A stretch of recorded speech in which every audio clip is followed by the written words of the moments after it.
Hi, it's time for an apartment house intercom video. So what we're looking at here is a NuTone N485 apartment intercom station. This would go into each individual apartment in an apartment house building. So before we get into this, let me tell you a little story, and I'll try to keep it brief. Last year, 2019, I get a call from a property owner to go out to a property that they own in a city nearby, and they have a 60-unit apartment building that was just about 35 years old. And when they built the building, they had someone install a NuTone Model 478 apartment intercom system. Now it's a 2-floor building. There's 2 floors of residence.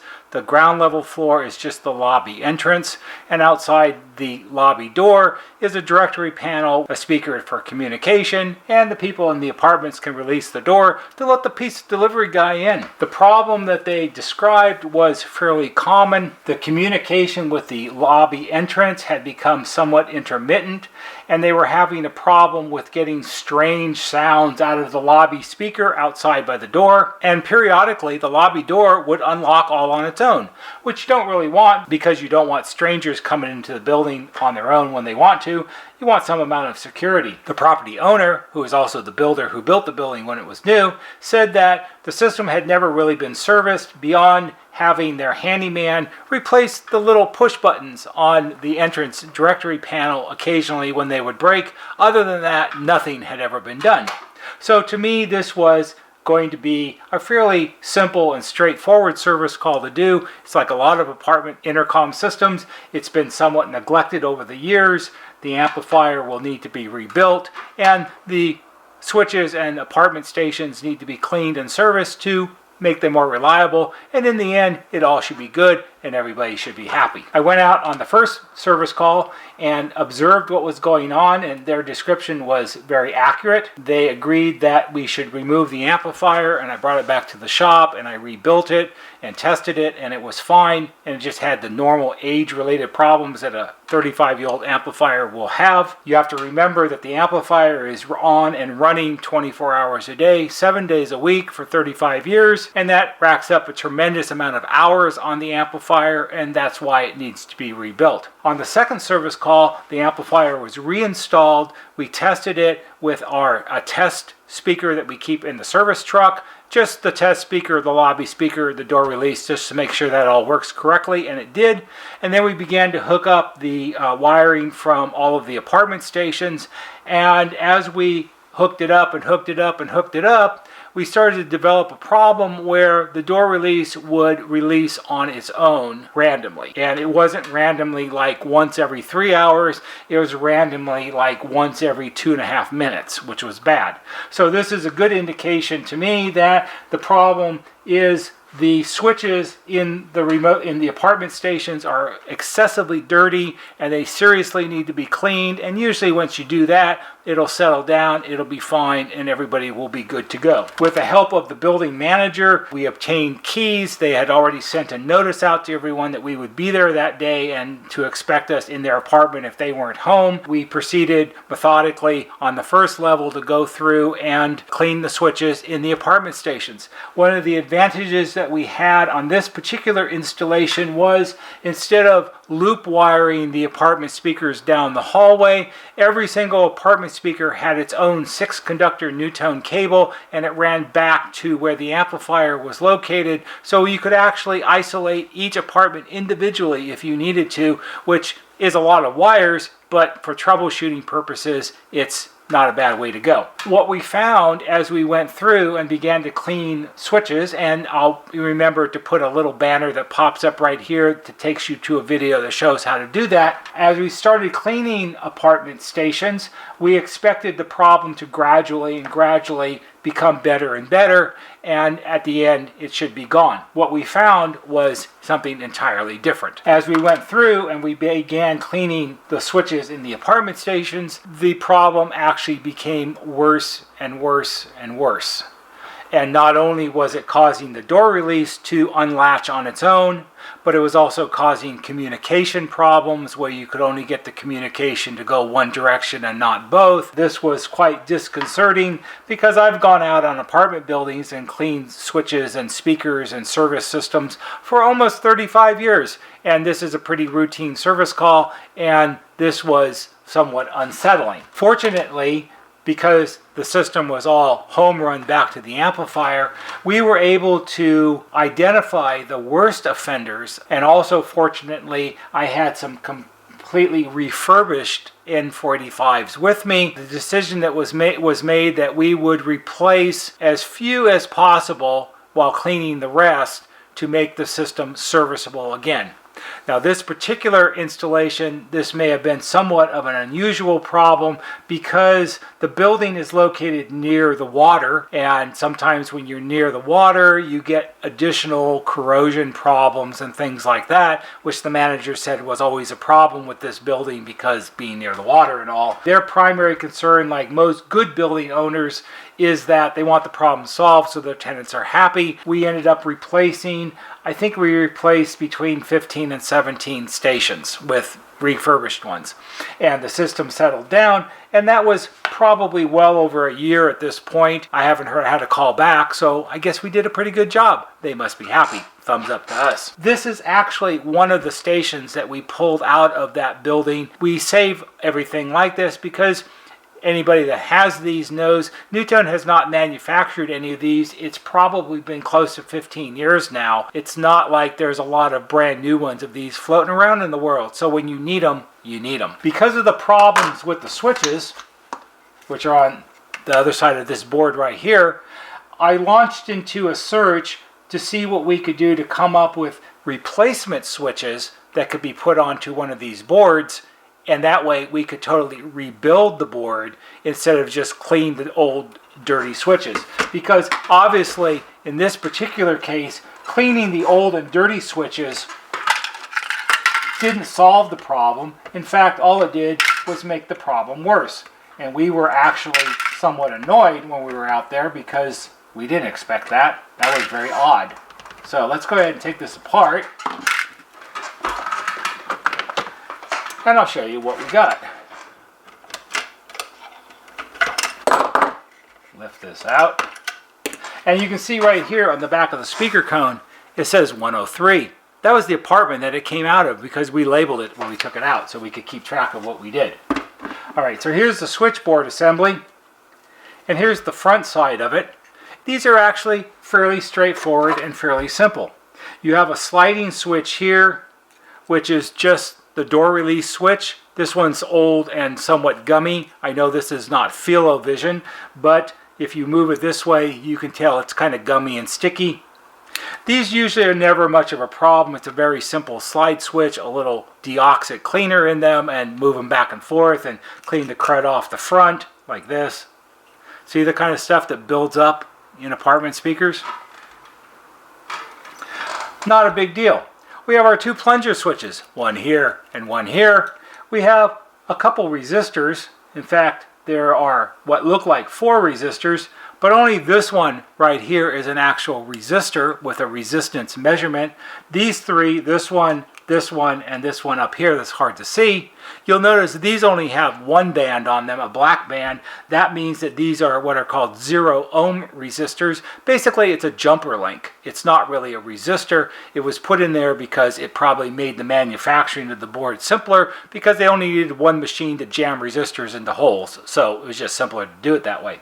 So the problem is these plunger switches. And when I operate these, you can tell they're not really great. The action is a little gummy and not what I would expect it to be.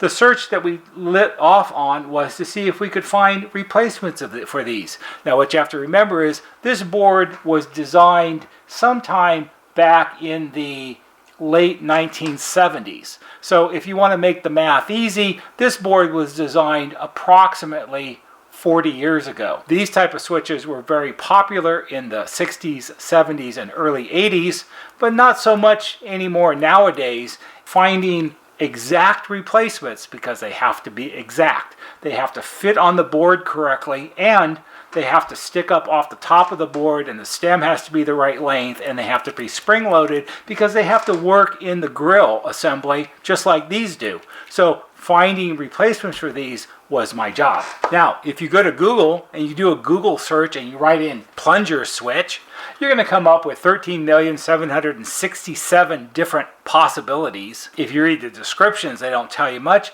If you do Google image search, you'll come up with the same number of pictures of all types of switches. And granted, they all are switches of some kind. Not all of them are actual plunger switches. It's not very helpful. It's too many to sort through. So I started searching around in other places to see if I could come up with a lead, and I found a company that made something that seemed like it might work. Before we get into what I found, I think it might be a good idea to take one of these apart so I can show you what's inside.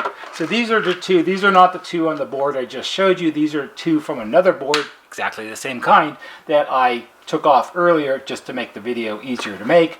And so what we have here are, we have the body of the switch, we have the collar, which holds the spring, so it's springy. We have the stem here. There's a little metal keeper right here that keeps the spring from springing off across the room. And we have this little end cap right here, the white part. The end cap, which comes off, is primarily there to help keep dirt and dust out of the inside of the switch. So that's one part. You'll notice on the bottom of the body of the switch, if I hold it like this, there's this red stuff. This is probably some kind of epoxy or something, and this is like a sealant that was put over the connections where they stick out of the body of it, and this is also to help keep dirt and dust and stuff out of the inside of the switch. So to disassemble this, you have to remove the little keeper off the end of the stem, which you can pry it up with a screwdriver. And since we're not going to reuse this, we're not going to be worried about it falling on the floor, although we're going to try not to do that. So you take the little keeper off, and then the spring comes off. And the spring, I don't know if you can see it or not, the spring is yellow. And I believe that the different colors of springs have to do with the tension in the spring for the feel of the switch when you push it down. That's a reasonable guess. I don't know that for a fact. So once you get those parts apart, those are what hold the plunger inside. And if you wiggle this, you take the collar off, the green collar, and then you should be able to slide this out through the back like this. See, it comes out the back. So what are those things that are falling off? Well, those are all the little contacts. We'll put that down. So inside the body of the switch, on the bottom here, you have all these little legs. There's 6 on this side and 6 on that side. And inside, where I can't possibly show you, because the legs go from the bottom through the body of the switch and stick out the top. So these go all the way through. And if you look inside, which I don't think, well, maybe you can see the glint of it shining in there. You can see the contacts inside the switch. It's the inside part of the little legs. And then the plunger part here have these little notches in them. And in the notches are these little tiny bent metal contacts. So these are all the things that wear and get dirty and gummy inside the switches. Those little contacts fit in the little slots in the stem, and then the switch is assembled, and when you push the stem back and forth like this, it makes connections between the different posts here. So what did we find? Well, we found these. We found newly made plunger switches, and it turns out that these are virtually identical to what the original ones were. They have the same number of contacts on the bottom. There's 6. Where they stick up on the top is a little different. They actually have little flat tabs with holes in them. That's because these could be used in a variety of different applications, and you could actually solder little wires onto here and do things with them, but we're not too concerned with that. The important part about this is here's a switchboard assembly out of a N485. It's just like this one, only I've already taken it apart. And these fit into here exactly the same, just like that.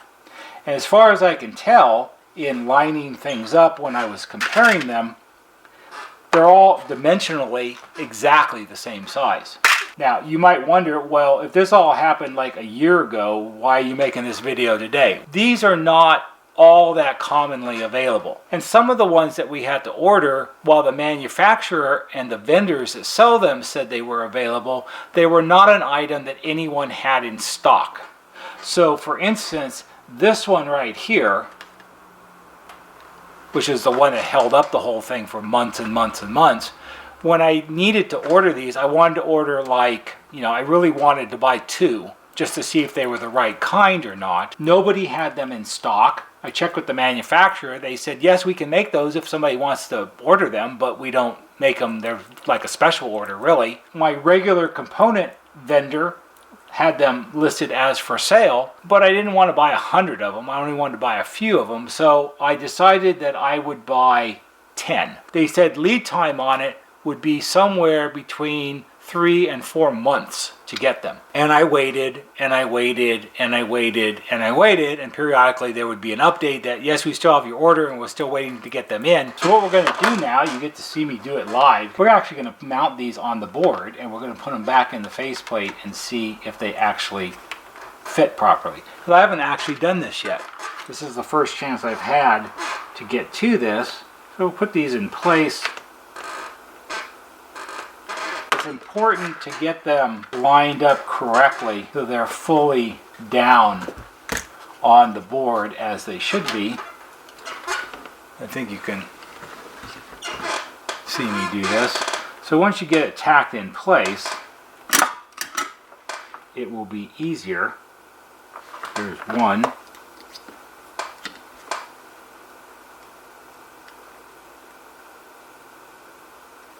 And there's 2, and then we'll do the little one.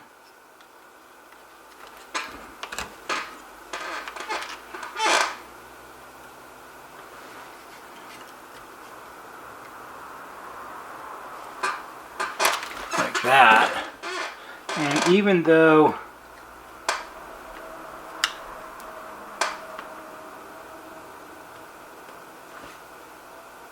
see, it's easy if you're not really watching, you can get them in there a little bit crooked. And you don't want that. Even though I'd have to say that if you did get them in a little crooked, it may not make that much of a difference in how they operate. And also, you would be replicating the way NuTone did it back in the day, because oftentimes they are not straight. And even though we could easily get by with just soldering 1 or 2 points, we'll go all in here.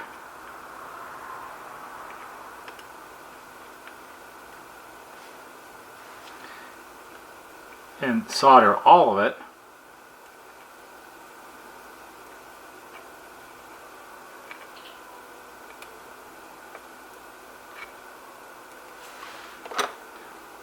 Alright, there's the big one.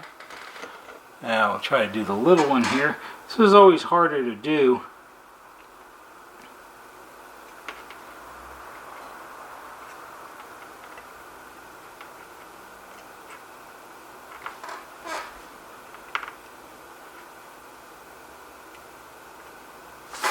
Alright.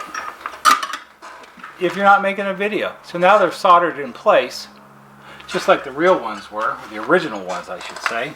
And we'll go ahead and we'll put this back in here like this. And that seems right.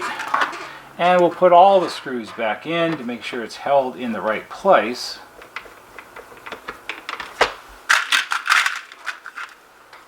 And while I could set up an apartment house amplifier to test it, I'm not going to, because I don't think I really need to. Alright, that should be good. Because all we're looking for is to make sure that the lever, the talk and listen lever, actually pushes them down all the way, and I would say that they do. Now, one of the things we can do is we can open up another one. There's another one. And if I look at it, when it goes down, I can see how much of the white part of the plunger is still exposed inside the spring. And if I do that,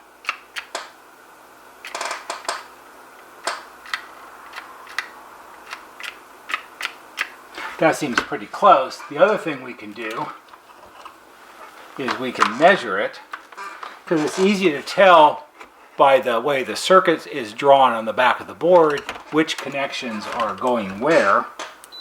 So if we use our continuity tester, those two, those two, those two, and those two, and then if we push it down, if I had 3 hands it would be easier, and we measure it this way,